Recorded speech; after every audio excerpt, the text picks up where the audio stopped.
ناظرین، 15 اگست 1977 کو خلا سے ایک عجیب و غریب signal Big Ear radio telescope کے ذریعے موصول ہوا۔ اس سگنل کو لاسٹ سگنل کا نام دیا گیا تھا اور اس کی شدت معمول کے سگنل سے 30 گنا زیادہ تھی، جبکہ اس کا دورانیہ تقریباً 72 سیکنڈ تھا۔ ناظرین، یہ ناسا کی قائم کی گئی ایک ایسی خصوصی لیبارٹری میں ریسیو کیا گیا تھا جس کا مقصد کائنات میں کسی دوسری مخلوق کی موجودگی کا پتہ چلانا تھا۔ خلا سے موصول ہونے والے تمام سگنلز میں سے یہ سب سے عجیب و غریب سگنل تھا، اور اس سگنل کے متعلق محتاط اندازہ یہی لگایا گیا تھا کہ یہ خلا میں موجود کسی سیارے پر رہنے والی مخلوق کی طرف سے بھیجا گیا ہے۔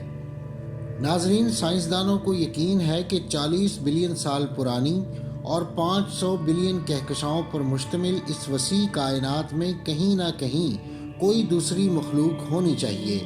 اسی یقین کی وجہ سے اب تک اربوں ڈالرز خلائی مشنز پر خرچ کیے گئے ہیں اور بے شمار دوربینیں ہمہ وقت خلا میں کسی ایسی مخلوق کی موجودگی کو تلاش کر رہی ہیں۔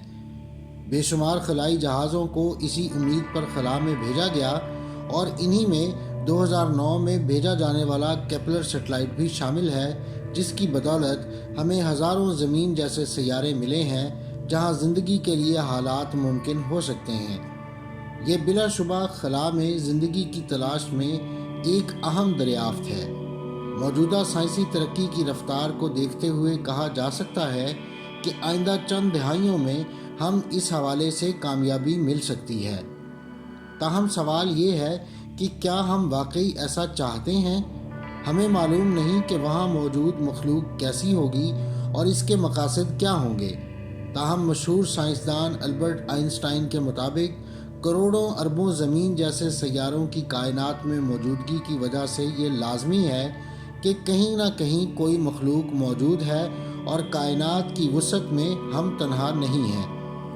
ناظرین، 4.5 بلین سال پہلے کائنات میں ہمارا گھر یعنی زمین وجود میں آئی تھی، تاہم اس پر انسان صرف 6 ملین سال پہلے آیا۔ کائنات کے آغاز سے اب تک کے واقعات کو سمجھنے کے لیے سائنسدانوں نے اب تک کے تمام وقت کو ایک سال کی صورت میں ترتیب دیا ہے، یعنی بگ بینگ 1 جنوری کو ہوا ہوگا، سورج 8 ستمبر کو، جبکہ 11 ستمبر کو زمین بنی، اور ہم سال کے آخری دن یعنی 31 دسمبر کو 11:39 پر پیدا ہوئے۔ تاہم ناظرین، ذرا سوچئے کہ اس وقت کے دوران اتنی بڑی کائنات میں موجود دیگر سیاروں پر کیا ہو رہا ہوگا، اور ارتقائی مراحل سے گزرنے کے بعد اب وہاں کس قسم کے حالات ہوں گے۔ اگر زندگی کی موجودگی کے لیے ضروری ماحول ملا ہوگا تو کیا وہاں کوئی مخلوق موجود نہیں ہوگی؟ اور عین ممکن ہے کہ اس کی جسمانی ساخت اور زندگی کے لیے ضروری عناصر زمین سے مختلف ہوں۔ ہمارے لیے یہ سوچنا ہے کہ جو کچھ یہاں ہوا ہے وہ کہیں اور بھی ہوا ہوگا، اور اسی لیے اس سیارے کے علاوہ کہیں اور زندگی کی موجودگی کا انتہائی قوی امکان موجود ہے۔ ہم کائنات کی وسعت کے مقابلے میں انتہائی چھوٹے ہیں۔ صرف ہماری گلیکسی میں ہی کئی بلین ستارے موجود ہیں، اور ہماری گلیکسی کا سائز قریب 1,00,000 نوری سال ہے۔ کائنات میں ہر جگہ ہماری زمین جیسے سیارے موجود ہیں، اور وہ آرگینک مادے جن سے زندگی کی ابتدا ہوئی وہ بھی موجود ہیں۔ مگر سوال یہ ہے کہ کیا جس طرح وہ زمین پر آپس میں ملے، ایسے ہی کسی اور مقام پر بھی ان میں آپس میں ملاپ ہوا ہوگا؟ کائنات میں کئی بلین سٹارز موجود ہیں، مگر کیا یہ معجزہ صرف زمین پر ہوا؟ اسی لیے انسان کے تجسس نے کائنات میں کہیں موجود زندگی کی تلاش شروع کی، اس امید کے ساتھ کہ جلد یا بدیر اسے تلاش کر لیا جائے گا۔ ناظرین، یہ تلاش 2 طریقوں سے کی جاتی ہے، یعنی یا تو خلا سے آنے والے سگنلز کو کیچ کیا جائے، یا پھر خلا میں سگنل بھیج کر امید کی جائے کہ وہ کسی کو ملیں گے اور ان کا جواب آئے گا۔ اس مقصد کے تحت 1977 میں انسان کی طرف سے ایک تفصیلی پیغام ریکارڈ کر کے خلا میں بھیجا گیا تھا، جس کا نام دی ساؤنڈز آف ارتھ رکھا گیا تھا۔ اس کا نام وائجر تھا اور اس کو کیپ کنیورل سے لانچ کیا گیا تھا۔ اس ڈسک پر ایک طرف دنیا بھر کی 55 زبانوں میں پیغام اور موسیقی تھی، جبکہ دیگر آوازیں بھی شامل کی گئی تھیں۔ جبکہ دوسری طرف بنیادی ریاضی کے کچھ اصولوں کو بیان کرنے والی 100 سے زیادہ تصاویر تھیں، اور ان تمام آوازوں کو نہایت محنت سے اکٹھا کیا گیا تھا۔ یہ پیغام لے جانے والا وائجر مشن اس وقت کائنات میں سب سے دور دراز بھیجا گیا انسانی خلائی جہاز ہے۔ زمین تک اس کے سگنل کو پہنچنے میں قریب 24 گھنٹے لگتے ہیں۔ اس بارے میں بنائی گئی تفصیلی ویڈیو آپ ڈسکرپشن میں دیے گئے لنک سے دیکھ سکتے ہیں۔ تاہم اس کے علاوہ بھی ایک دیگر پیغام 1974 میں پورٹو ریکو میں موجود دنیا کی سب سے طاقتور ریڈیو ٹیلیسکوپ سے بھیجا گیا تھا۔ یہ ایک بہت ہی سادہ پیغام تھا جس میں 3 منٹ لگے تھے، اور اس میں بھی زمین پر موجود زندگی کے بارے میں بنیادی معلومات فراہم کی گئی تھی۔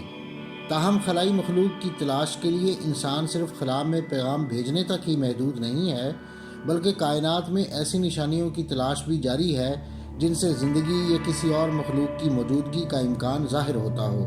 طاقتور ریڈیو ٹیلیسکوپ کے ذریعے کائنات سے ایسا کوئی سگنل ڈھونڈنے کی کوشش کی جا رہی ہے جو کسی دوسری مخلوق کی طرف سے بھیجا گیا ہو۔ ایسے کسی سگنل کو سننے کے لیے ایلن ٹیلیسکوپ کا منصوبہ شروع کیا گیا ہے، اور اس منصوبے میں ابھی 42 ٹیلیسکوپس نصب کی گئی ہیں، جن کی تعداد 350 تک بڑھائی جائے گی، جو کائنات سے آنے والے ریڈیو سگنلز کو سنیں گی۔ لیکن کائنات میں زندگی کی تلاش کے لیے ناسا نے 6 مارچ 2009 کو کیپلر مشن شروع کیا تھا۔ ناظرین، یہ ایک خلائی دوربین تھی جس کا مقصد کائنات میں زمین کی طرح کے دیگر سیارے تلاش کرنا تھا جہاں زندگی ممکن ہو سکتی ہے۔ کیپلر مشن سے ہمیں پتہ چلا کہ کن ستاروں کے گرد سیارے ہیں اور ان میں سے کون سے ستارے زمین کی طرح ہیں۔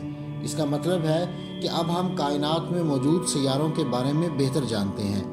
اس سے ہمیں پتہ چلا کہ صرف ہماری اپنی کہکشاں میں ہی کتنے دوسرے سٹارز موجود ہیں، اور ان میں سے کتنوں کے گرد زمین جیسے سیارے گردش کر رہے ہیں جہاں زندگی کی موجودگی کا امکان موجود ہے۔ کائنات میں کئی بلین سیارے ایسے ہیں جن میں سے بہت بڑی تعداد ایسی ہی ہے جہاں زمین جیسا ماحول ہے، اور اس دریافت سے لامحالہ کائنات میں کسی دوسری مخلوق کی موجودگی کے امکان میں بھی خاطر خواہ اضافہ ہوا ہے۔ کیپلر سے ملنے والے ڈیٹا سے آسٹرو فزکس کی سب سے مشہور ڈریک ایکویشن کو حل کرنے میں بھی اہم مدد ملتی ہے۔ ناظرین، ڈریک ایکویشن بنیادی طور پر 7 مختلف عوامل کے بارے میں معلومات دیتی ہے جو کسی دوسرے سیارے پر زندگی کی موجودگی کا پتہ دیتے ہیں۔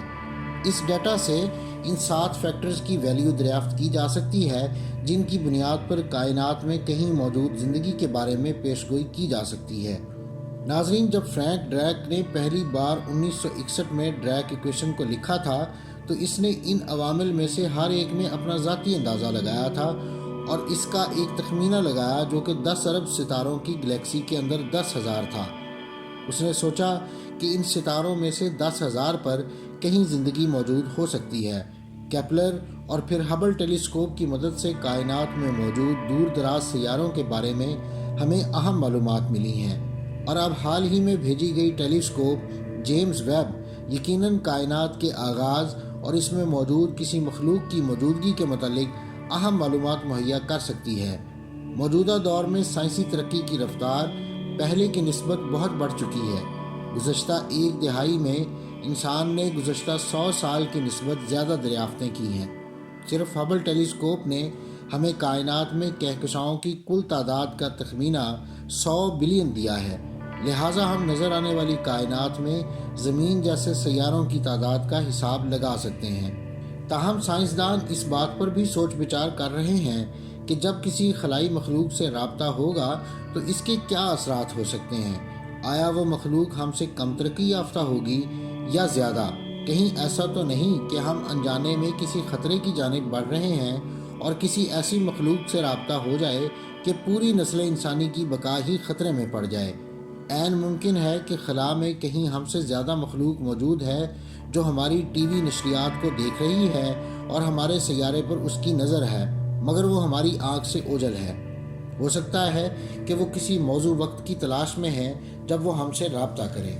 خدا جانے کہ ان کے پاس کس قسم کی ٹیکنالوجی ہوگی، اور ایسی کسی مخلوق کی دریافت سے انسانی تہذیب مزید ترقی کرے گی یا اس کا وجود خطرے میں پڑ جائے گا۔